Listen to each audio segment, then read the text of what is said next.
I hope all of you are doing well. So today we are here with another question from previous year question series. And today's question is the correct match of carbon-13 NMR chemical shift values for pyridine is. pyridine के लिए carbon-13 NMR की chemical shift का order इन्होंने पूछा था. Order तो नहीं कह सकते बट कौन सी वैल्यूज जो है वो करेक्ट बैठेंगी फॉर गिवन पोजीशंस, ये इनका क्वेश्चन था.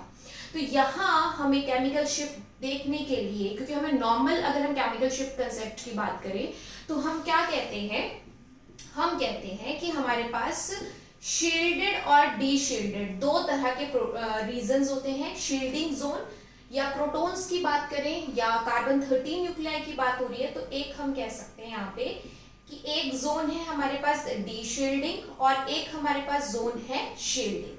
डीशील्डिंग जोन एंड शील्डिंग जोन.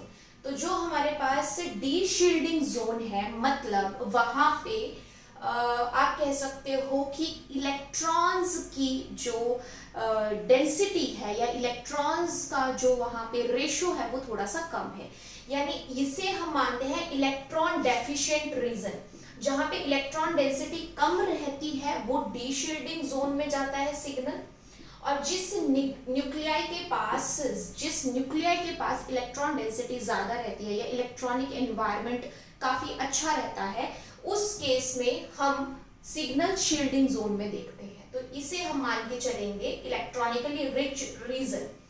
यानी ये जो केमिकल शिफ्ट की बात हुई है, ये केमिकल शिफ्ट हमारे डिपेंड करती है कि जिस मैग्नेटिक न्यूक्लियाई के बारे में हम डिस्कस करने जा रहे हैं उसके आसपास इलेक्ट्रॉन डेंसिटी ज्यादा है या कम. अगर इलेक्ट्रॉन डेंसिटी ज्यादा रहेगी तो वो शील्डिंग जोन में अपना सिग्नल देगा. अगर इलेक्ट्रॉन डेंसिटी कम रहेगी तो वो डी शील्डिंग जोन में अपना सिग्नल देगा. ये कंसेप्ट रहता है केमिकल शिफ्ट के लिए. तो इस क्वेश्चन में हमें जो जरूरत थी pyridine के रेजोनेटिंग स्ट्रक्चर्स की, कि अगर pyridine में हम किसी तरीके से जो चार्ज है या जो इलेक्ट्रॉन्स हैं उसको डिस्ट्रीब्यूट करना चाहें तो क्या वे रहेगा. तो यहाँ पे क्या होता है, इतना तो सबको पता होगा कि नाइट्रोजन का जो लोन पेयर होता है that is not involve in conjugation with the ring. तो वो तो रिंग के साथ कॉन्जुगेशन में है नहीं. फिर हम कॉन्जुगेशन किसकी शो कर सकते हैं, हम कॉन्जुगेशन शो कर सकते हैं ये जो कार्बन नाइट्रोजन का बॉन्ड है उसके इलेक्ट्रॉन्स के फ्लो को हम बता सकते हैं. तो कार्बन और नाइट्रोजन में ज्यादा इलेक्ट्रोनेगेटिव कौन, नाइट्रोजन. तो इस डबल बॉन्ड का जो फ्लो होगा वो किस तरफ जा सकता है, नाइट्रोजन की तरफ जा सकता है.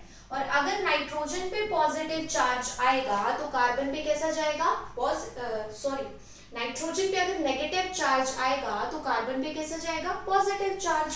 और इसी पॉजिटिव चार्ज को स्टेबलाइज करने के लिए ये अगला डबल बॉन्ड भी पार्टिसिपेट कर सकता है.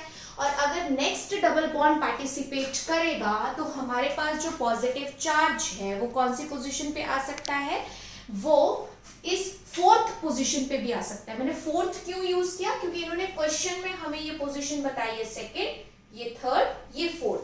तो उस अकॉर्डिंग हमारे पास यहाँ पे जो सेकंड पोजीशन है उस पे पॉजिटिव चार्ज आ रहा है, जो फोर्थ पोजीशन है उस पे पॉजिटिव चार्ज आ रहा है. सर थर्ड पोजीशन पे पॉजिटिव चार्ज नहीं आ रहा. इट मीन्स जो कार्बन सेकेंड और फोर्थ पोजीशन पे प्रेजेंट है वो इलेक्ट्रॉन डेफिशिएंट रीजन को बिलोंग कर रहे हैं. और अगर इलेक्ट्रॉन डेफिशिएंट रीजन को बिलोंग करेंगे तो उनका सिग्नल आएगा डी शील्डिंग जोन में. तो डी शील्डिंग जोन में आने वाले सिग्नल्स की वैल्यू हमेशा होती है ज्यादा और शील्डिंग जोन में आने वालों की वैल्यू होती है कम.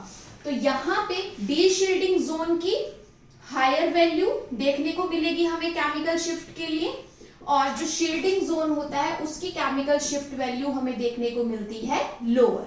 तो अब हम बहुत अच्छे से यहाँ कंपैरिजन कर सकते हैं कि पॉजिटिव चार्ज अगर सबसे स्ट्रॉन्ग अगर पॉजिटिव चार्ज बना तो वो कौन सी पोजीशन पे बना, सेकंड पे, क्योंकि वो नाइट्रोजन के बिल्कुल एडजेसेंट है तो नाइट्रोजन उसे ज्यादा डेफिशिएंट बना रहा है. अगर उसके बाद देखें तो डेफिशिएंट पोजीशन बनती है फोर्थ, और थर्ड पोजीशन ऐसी है जिसपे पॉजिटिव चार्ज ही नहीं आएगा. इस पोजीशन पे पॉजिटिव चार्ज नहीं आएगा. तो इससे हमें क्या पता चला, इस ऑर्डर से हमें पता चला कि second is most electron deficient carbon here, after that fourth and after that third. तो ये अगर सबसे ज्यादा इलेक्ट्रॉन डेफिशिएंट सेंटर है या इलेक्ट्रॉन डेफिशिएंट कार्बन है, तो इसका सिग्नल आएगा कौन से जोन में, डी शील्डिंग जोन में। और डी शील्डिंग जोन की वैल्यू कैसी आती है, हायर। तो सबसे हाईएस्ट वैल्यू इन तीनों में क्या है, 136, 124, 150। सबसे हायर क्या है, 150। तो सेकंड की होनी चाहिए हमारे पास 150। उसके बाद क्या आ रहा है, 150 के बाद 136। तो फोर्थ की होनी चाहिए 136 और सबसे लीस्ट वैल्यू यहाँ क्या दी है, 124। तो सबसे लीस्ट जो थर्ड है उसकी आनी चाहिए 124। तो उस अकॉर्डिंग हमारा कौन सा ऑप्शन बिल्कुल सही है, यहाँ पे सेकंड का 150, आपके पास फोर्थ का 136 और थर्ड का 124। So the correct option is third. Correct option is third. बहुत सिंपल कंसेप्ट था, जस्ट आपको एक सिंपल तरीके से यहाँ पे स्टेप वाइज यहाँ चेक करना था कि कौन सी पोजीशन ज्यादा इलेक्ट्रॉन डेफिशिएंट हो रही है, जो डेफिशिएंट होगी उसी की वैल्यू सबसे ज्यादा। सो C2 की 150, आफ्टर दैट C4 की 136 और C3 की 124। That's it. I hope this will help you. Thank you.